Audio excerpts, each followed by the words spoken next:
Hello friends, എല്ലാ കൂട്ടുകാർക്കും പവിത്രം സീരിയലിന്റെ തെണ്ടൽ വന്ന് എന്നെ തൊടും എന്ന് പറഞ്ഞിട്ടുള്ള തമിഴ് റീമേക്കിന്റെ ഭാഗമാണ് ഞാൻ പറയാൻ പോണത്.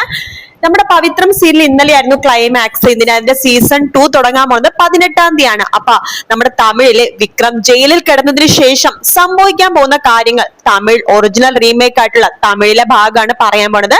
ഈ വീഡിയോ ഇഷ്ടപ്പെടാണെന്നുണ്ടെങ്കിൽ ചാനൽ ഒന്ന് സബ്സ്ക്രൈബ് ചെയ്ത് സപ്പോർട്ട് ചെയ്ത് ലൈക്ക് ചെയ്യണേ. അപ്പൊ പവിത്രം സീസൺ 2 തുടങ്ങണ വരെ ഇതിന്റെ തമിഴ് ഭാഗമായിരിക്കും പറയുന്നുണ്ടാവുക. അതായത് നമ്മൾ ഇനി കാണാൻ ആഗ്രഹിച്ച ഭാഗം തന്നെ. അങ്ങനെ വിക്രം ജയിലിലേക്ക് പോവാണ്. വേദ വേറൊരു വഴിക്ക് പോകുന്നുണ്ട്. ആ ഒരു ഭാഗത്തോടെയാണല്ലോ ഇന്നത്തെ നമ്മുടെ ക്ലൈമാക്സ് തീർന്നത്.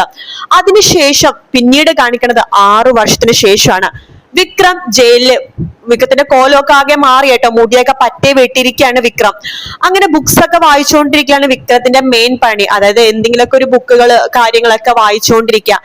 അവിടെ ജയിൽ വാർഡനും അവിടുത്തെ സൂപ്രണ്ടിനെയൊക്കെ വിക്രത്തിന് ഭയങ്കര കാര്യമാണ്. കാരണം വിക്രത്തിന്റെ നല്ല സ്വഭാവം ആയതുകൊണ്ടും വിക്രം എല്ലാവരും ബഹുമാനത്തോടെ സംസാരിക്കുന്നത് കൊണ്ടും വിക്രം തെറ്റ് ചെയ്തിട്ടില്ലെന്ന് ഒരുപാട് പേർക്ക് അറിയാവുന്നത് കൊണ്ടും വിക്രത്തോട് നല്ല രീതിയിലാണ് എല്ലാവരും സംസാരിക്കുന്നത് കേട്ടോ.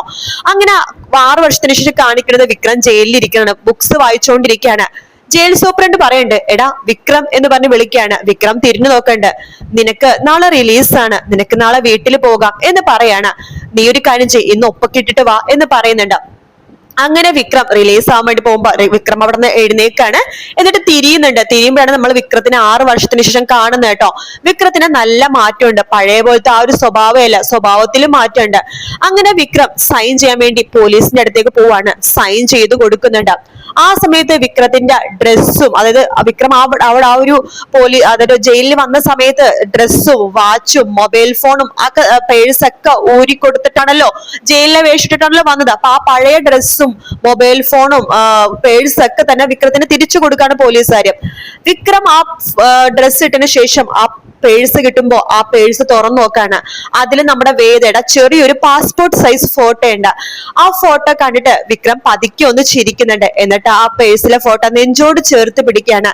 അതിനുശേഷം അവിടെ നിന്ന് വിക്രം ഇറങ്ങാണ്. വിക്രം വർഷത്തിന് ശേഷം ഇറങ്ങുന്നത് കൊണ്ട് തന്നെ പെട്ടെന്ന് സൂര്യപ്രകാശം വിക്രത്തിന്റെ കണ്ണിലേക്ക് അടിക്കുമ്പോ വിക്രം പെട്ടെന്ന് കണ്ണിങ്ങനെ അടച്ചു പോകാട്ടോ. കാരണം ഇത്രയും നാള് ജയിലിൽ കിടന്നപ്പോ വെയിലും കാര്യങ്ങളൊക്കെ ഉണ്ടെന്നുണ്ടെങ്കിൽ ഈ പുറത്ത് കുറെ പേരെ കാണുന്നതും ഈ പുറത്തുനിന്നുള്ള ഡയറക്റ്റ് സൂര്യപ്രകാശം അന്തരീക്ഷം കാണുമ്പോൾ വിക്രത്തിന് വല്ലാത്തൊരു ബുദ്ധിമുട്ട്. വിക്രം പെട്ടെന്ന് കണ്ണിങ്ങനെ അടക്കുവാണ്. പിന്നീട് കണ്ണു തുറക്കുമ്പോൾ കാണുന്നത് കമല ചേച്ചിയുണ്ട്, അതുപോലത്തെ കമലല്ല നമ്മുടെ ഏടത്തിയുണ്ട്, അതുപോലെ തന്നെ ഏട്ടനുണ്ട്, പിന്നെ ഫ്രണ്ട്സ് ഉണ്ട്, അവിടുത്തെ വിക്രത്തിന്റെ 2 കൂട്ടുകാരുണ്ട്. ഇത്രയും പേരേ ഉള്ളൂ കേട്ടോ. അപ്പൊ അവരിങ്ങനെ നിൽക്കാണ്. വിക്രത്തെ കാണുമ്പോൾ വിക്രം എന്ന് പറഞ്ഞിട്ട് വിക്രത്തിന്റെ അടുത്തേക്ക് ഇവര് വരുന്നുണ്ട്. വിക്രം ചോദിക്കുന്നുണ്ട്, അബി വന്നില്ലേ? സോറി, തമിഴിൽ അവന്റെ പേര് അബി എന്നാണ്. അത് അബി എന്ന് പറഞ്ഞു പോയത്. വേദ വന്നില്ലേ എന്ന് ചോദിക്കുകയാണ്. അപ്പൊ ആ ഏടത്തി കരയാണ്. അവള് വന്നില്ലടാ, എന്റെ കുഞ്ഞിനെ പോലും കൊണ്ടുവന്നില്ലേ? എന്റെ കുഞ്ഞിപ്പോ എത്ര വയസ്സായി? 5 വയസ്സായിട്ടുണ്ടാവോ അല്ലെ? ആൺകുഞ്ഞാണോ പെൺകുഞ്ഞാണോ എന്നൊക്കെ ചോദിക്കാണ്. അവരാരും ഒരു മറുപടിയും പറയുന്നില്ല, കരഞ്ഞോണ്ടിരിക്കുകയാണ്. വിക്രം പറയുന്നുണ്ട്, 6 വർഷം ഞാൻ ജയിലിൽ കിടന്നു. ഒരു പ്രാവശ്യം പോലും, ഒരൊറ്റ പ്രാവശ്യം പോലും അവൾ എന്നെ കാണാൻ വേണ്ടി വന്നിട്ടില്ല. എന്തുകൊണ്ടാ അവൾ എന്നെ കാണാൻ വരാത്തത്? അവൾക്ക് ഇപ്പോഴും എന്നോട് ദേഷ്യമാണോ? കുഞ്ഞെവിടെയാ? നമ്മുടെ വീട്ടിൽ തന്നെയാണോ? കുഞ്ഞിപ്പോ ഏതാണ് നഴ്സറി പോകുന്നുണ്ടോ? അതോ UKG LKG അങ്ങനെ എന്തെങ്കിലും വിട്ടിരിക്കുകയാണോ? എന്ത് കുഞ്ഞാ എനിക്ക് ജനിച്ചത്? ആൺകുഞ്ഞാണോ പെൺകുഞ്ഞാണോ? പേരെന്താണ്? ഞാനും വേദയും കൂടി പേരൊക്കെ കണ്ടുപിടിച്ചിട്ടുണ്ടായിരുന്നു. ആ പേര് തന്നെയാണ് അവള് കുഞ്ഞിന് ഇട്ടത്.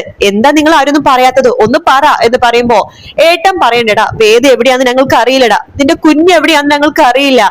ഏട്ടാ നിങ്ങൾ എന്തൊക്കെയാ പറഞ്ഞത്? വേദ എവിടെയാന്ന് നിങ്ങൾക്ക് അറിയില്ലെന്നോ? അതെ, അവൾ എവിടെയാണ് ഇപ്പൊ, എന്ത് അവസ്ഥയിലാണ്, അവൾ എന്ത് ചെയ്യുവാണോ ഒന്നും ഞങ്ങൾക്ക് അറിയില്ല. പിന്നെ നമ്മുടെ അച്ഛൻ മരിച്ചപ്പോ പോലും അവള് കാണാൻ വന്നിട്ടില്ല. അവൾ എവിടെയാണെന്ന് അറിയില്ല. അവളെ അറിയിക്കാൻ വേണ്ടി ഞങ്ങൾ ഒരുപാട് ശ്രമിച്ചു, പക്ഷെ അവളെ കണ്ടുപിടിക്കാൻ സാധിച്ചില്ല. വിക്രം പറയണ്ട്, എനിക്ക് മനസ്സിലായി അവൾ എവിടെയായിരിക്കും. അവൾ അവളുടെ വീട്ടിലായിരിക്കും. ഞാൻ അവളുടെ വീട്ടിൽ പോയി അവളെ കാണും. എടാ നീ വീട്ടിൽ വന്നിട്ട് അമ്മേനൊന്ന് കാണടാ. അച്ഛൻ മരിച്ചതിന് ശേഷം അമ്മ ആകെ ഒരു മാനസികാവസ്ഥയിലാണ്.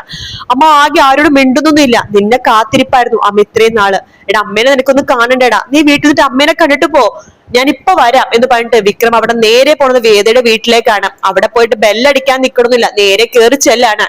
വേദേ വേദേ വേദേ എന്ന് പറഞ്ഞ് വിളിക്കാണ്. അപ്പൊ അവിടേക്ക് നമ്മുടെ ശ്രീ വരുന്നുണ്ട്. നീയോ? നീ എന്തിനാണ് ഇവിടേക്ക് വന്നത്? ഇറങ്ങി പോടെ ഇവിടുന്ന്. ഞാൻ പ്രശ്നം ഉണ്ടാക്കാൻ വേണ്ടി വന്നതല്ല, ഞാൻ എന്റെ വേദേനെയും എന്റെ കുഞ്ഞിനെയും കാണാൻ വേണ്ടി വന്നതാണ് എന്ന് പറയാണ്. അത് കേട്ട് നമ്മുടെ ജഡ്ജി അവിടേക്ക് വരുന്നുണ്ട്. വിക്രമോ? വിക്രം എന്താ ഇവിടെ? സർ, എനിക്ക് വേദേനെയും കുഞ്ഞിനെയും കാണണം. എനിക്ക് ജനിച്ചത് ആൺകുഞ്ഞാണോ പെൺകുഞ്ഞാണോ?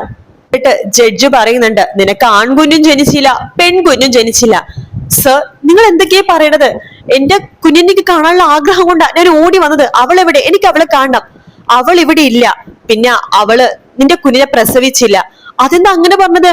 അവള് ഗർഭിണിയായിരുന്നല്ലോ ഞാൻ ജയിലിൽ പോകുന്ന സമയത്ത്. അവള് ഗർഭിണിയാണെന്ന് ഞാൻ അറിഞ്ഞതാണല്ലോ. പിന്നീട് അവൾക്ക് എന്ത് സംഭവിച്ചു? നിന്റെ കുഞ്ഞിനെ വേണ്ടാന്ന് വേണ്ടാന്ന് അവള് വെച്ചു. ഇല്ല, ഞാനിത് വിശ്വസിക്കില്ല. സത്യമാണ് ഞങ്ങൾ പറഞ്ഞത്. അവൾ ആ കുഞ്ഞിനെ വേണ്ടാന്ന് വെച്ചിട്ട് ഇവിടെ നിന്ന് ഇറങ്ങിപ്പോയി. അവൾ എവിടെയാന്ന് ഞങ്ങൾക്ക് അറിയില്ല. ഞങ്ങൾ ഒരുപാട് അന്വേഷിച്ചു. നീ അന്വേഷിച്ചാൽ നിനക്കും കണ്ടുപിടിക്കാൻ സാധിക്കില്ല, ഞങ്ങൾക്കും കണ്ടുപിടിക്കാൻ സാധിക്കില്ല. എന്തായാലും നിന്റെ കുഞ്ഞ് അവളുടെ അടുത്തില്ല. ആ കുഞ്ഞിനെ അവള് തന്നെയാണ് ഇല്ലാതാക്കിയത്. കൊലകാരി കൊലകാരി എന്ന് വിക്രം പറയുന്നുണ്ട്. അത് കേട്ട് ശ്രീ പറയുന്നുണ്ട്, ആരാടെ കൊലകാരി? ആരാടെ കൊലകാരി? നീയാണ് കൊലകാരൻ. നീയല്ലേ മുമ്പ് കൊലയും കുത്തും വെട്ടൊക്കെ ആയിട്ട് നടന്നത്. എന്നിട്ട് എന്റെ പെങ്ങളെ കൊലകാരിന്നോ?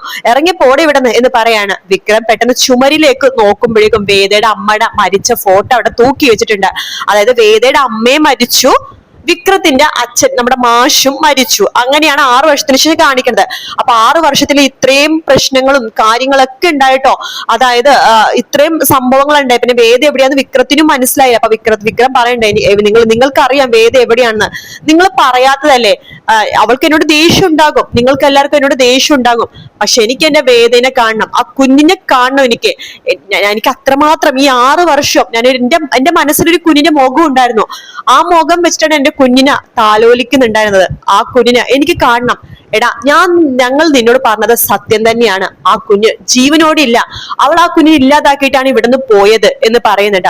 അത് കേട്ട് വിക്രം ആകെ തകർന്ന് അവിടെ ഇരുന്ന് പോവാട്ടോ. അപ്പൊ നമ്മുടെ മുത്തശ്ശി വരുന്നുണ്ട്. ഈശ്വര, ഞാൻ ഇവൻ എന്തു പറഞ്ഞ് സമാധാനിപ്പിക്കും? മോനെ, എന്റെ മോൻ പറഞ്ഞതൊക്കെ സത്യം തന്നെയാണ്. അങ്ങനെയൊക്കെ തന്നെയാണ് സംഭവിച്ചത്.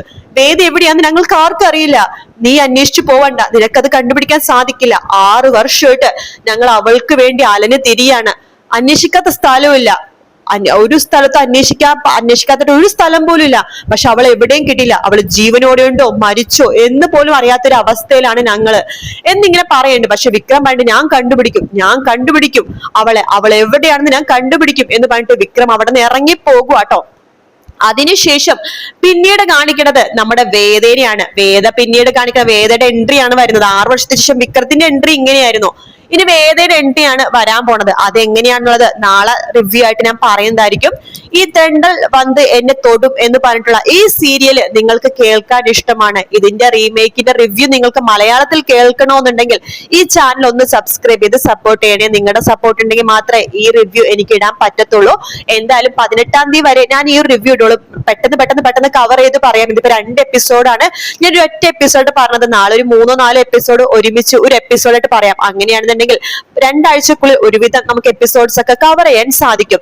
വീഡിയോ ഇഷ്ടപ്പെടുകയാണെന്നുണ്ടെങ്കിൽ ലൈക്ക് ചെയ്യാനും സബ്സ്ക്രൈബ് ചെയ്യാനും കമന്റ് ചെയ്യാനും മറക്കല്ലേ. മറ്റൊരു വീഡിയോ ആയിട്ട് കാണാം. Take care. Bye bye.